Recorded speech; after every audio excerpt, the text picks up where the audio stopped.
Bom dia, Tereza. Bom dia, Carlos. Bom dia, Paulo César. Tudo bom? Tudo. Estou feliz de estar aqui. Poderia estar um pouco mais feliz, né? Se o meu time tivesse em outro momento. Até, enfim, quando aconteceu essa confusão aí da eleição do Vasco, quando, enfim, toda essa confusão que teve, eu nem sei se eleição é o nome, né? Esse golpe que teve no Vasco aí, eu conversei, comentando assim com amigos, eu falei, vou ficar 3 anos sem...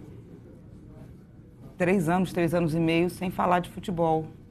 Não sei se eu vou conseguir, né? Porque eu gosto do Vasco, do time do Vasco, né? Eu sou Vasco, eu escolhi o Vasco. Ninguém chegou e falou, você tem que ser Vasco. Foi um time que eu escolhi. Com 7 anos de idade, eu escolhi ser Vasco. Mas é muito complicado, assim. Então, eu não sei, assim. Eu, em São Januário, eu não sei se eu vou aparecer.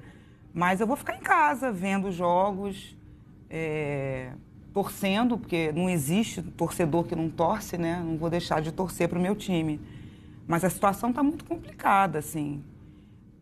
Eu sofro muito bullying. Já sofria bullying por conta do... Pode falar o nome dele? Claro, aqui você pode fazer o que você quiser. Eu não sei se eu quero. Por conta do Eurico, El Raton, eu não sei. Eu já sofria bullying por causa do Eurico, né? Porque ninguém gosta do Eurico. Nem sei se ele gosta dele. Ninguém gosta dele. E aí todo mundo fala, ao invés de falar do seu time, né? Já faz aquela metonímia, troca o todo pelo você é Eurico. Não, eu não sou Eurico, eu sou Vasco. Então já tinha esse bullying por conta do Eurico. Aí tem uma eleição que é toda cheia de confusão, de coisas mal explicadas e mal resolvidas. E aí, toda vez que o Eurico tenta sair do Vasco, nunca é assim, perdi, olha, vai lá no adversário, aperta a mão, parabéns, boa gestão. Não é assim. Ele demora a largar o osso, é recurso, é não sei o quê, e o desembargador tal deu a liminar, que não sei o quê, pereré, demora. E quando a justiça está cansada já e fala, olha, realmente você perdeu. Aí ele sai, mas ele não sai. Ele sai, mas ficam as viúvas lá sabotando tudo, como fizeram na gestão do Roberto. Aí... não satisfeito em sabotar tudo, urna 7, e como é que pode, e não foi, e o Júlio Brandt tem mais votos, então ele é o presidente. Não, peraí. Aí quando finalmente reconheceram que o Júlio Brandt tinha a maioria dos votos, tem o golpe safado. Em 48 horas, o cara que é vice-presidente do Júlio Brandt, não, então peraí, então eu vou concorrer com você, e por milagre ele ganha num negócio... esquisito, né? Porque eu nunca vi isso. Uma eleição que você vota, depois que vota, vai para um conselho para falar, peraí, deixa a gente ver se você ganhou. Não, você não ganhou, não. Quem ganhou foi fulano. Quer dizer, uma chacota com a gente, né? Torcedor que gosta do Vasco, que ama a história do Vasco. A gente estava conversando antes disso. O Vasco é um time que tem uma história muito bonita. Não é uma história que foi comprada, que foi forjada, que foi criada na internet. O Vasco é um time com uma história bonita, ligado à valorização do atleta negro e do cidadão negro. São Januário foi construído, né? Um estádio que foi construído para que o negro entrasse pela porta da frente. O Vasco é um clube de origem essencialmente popular. Dos 4 grandes clubes do Rio de Janeiro, o único que tem origem popular, 100% popular, é o Vasco. Exatamente. Flamengo, Fluminense e Botafogo são clubes que se originaram, nasceram da elite do estado, à época da elite carioca. O Vasco não. O Vasco são os portugueses da Rua do Acre. É só ver onde estão as sedes, né? O Vasco são os portugueses da Rua do Acre, que trabalhavam de camiseta e tamanco e carregavam saco nas costas. São os estivadores do Cais do Porto. Tanto é que se você pegar aqui, primeiro, bom dia, um prazer... daqui ao lado da Tereza, a quem acompanho desde a época do Bar Semente na Lapa, onde Tereza, inclusive, acho que começou ali a aparecer um belo reduto da música brasileira, que hoje em dia não existe mais. Basta você olhar torcedores ilustres do Vasco, Aniceto, Luiz Melodia, Paulo da Portela, Jair do Cavaquinho, Paulinho da Viola, Martim da Vila, é tudo gente de origem popular. Jamelão. Nelson Sargento. Então, quer dizer, o Vasco é isso sempre foi. E, ultimamente, O Vasco está sendo muito enxovalhado. Agora, vocês não acham? Eu estou ouvindo aqui a Tereza Cristina falar, o Paulo César contar um pouco da história, de que o problema não passa pela questão da falta de representatividade da grande massa de torcedores dos clubes que não participam da questão eleitoral. O Vasco tem milhões de torcedores, assim como tantos outros clubes, que não participam da eleição, porque quem participa da eleição é quem é sócio do clube. E que é uma representação mínima. E depois vai para o conselho, né? Quer dizer, é uma representação mínima. Mas foi a primeira. Gigantesca assim, o modelo, o processo eleitoral é absolutamente discutível, especialmente pelo que aconteceu agora. Sim. Mas foi a primeira vez que aconteceu. Né? Quer dizer, sempre houve essa brecha, mas sempre houve o entendimento de que o candidato vitorioso, digamos, na primeira parte da eleição. Na Assembleia. Esse candidato seria apenas referendado nessa outra reunião. Jamais houve na história do Vasco, não estou dizendo que o processo eleitoral tem que ser discutido, muito pelo contrário.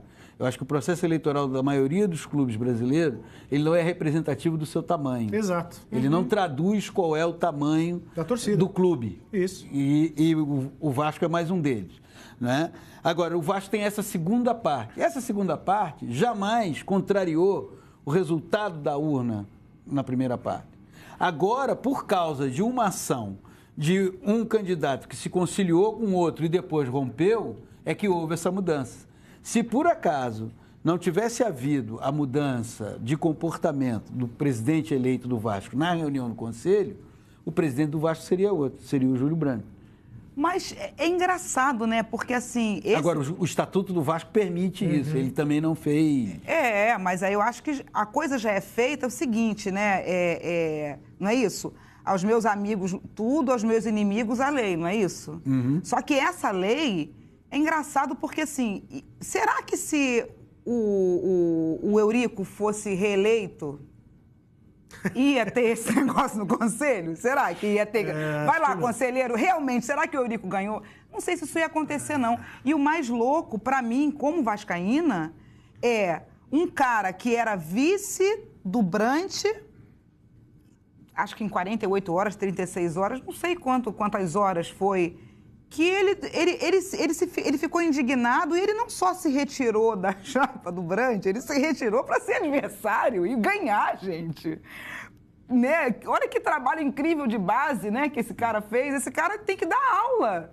Tem que fazer aula de gestão. Olha só olha que cara incrível, né? Porque em pouco tempo ele conseguiu convencer os conselheiros de que ele era o presidente ideal para o Vasco, sendo o vice do cara que é adversário do Eurico. E aí, uma coisa bem curiosa, né? Que quando esse cara ganhou, é esse cara, pra mim, tá? Durante 3 anos, quem ganhou foi o presidente... Eu não reconheço esse cara. Quem ganhou foi o Alexandre Campelo, que é hoje o presidente do Vasco. Sim. A quem a Tereza Cristina não reconhece. Então, esse cara, imagina só que coisa mais louca, que quando ele ganha... as pessoas, os conselheiros, enfim, as pessoas que estavam lá na votação, gritaram o nome de quem? O nome dele ou gritaram o nome do Eurico?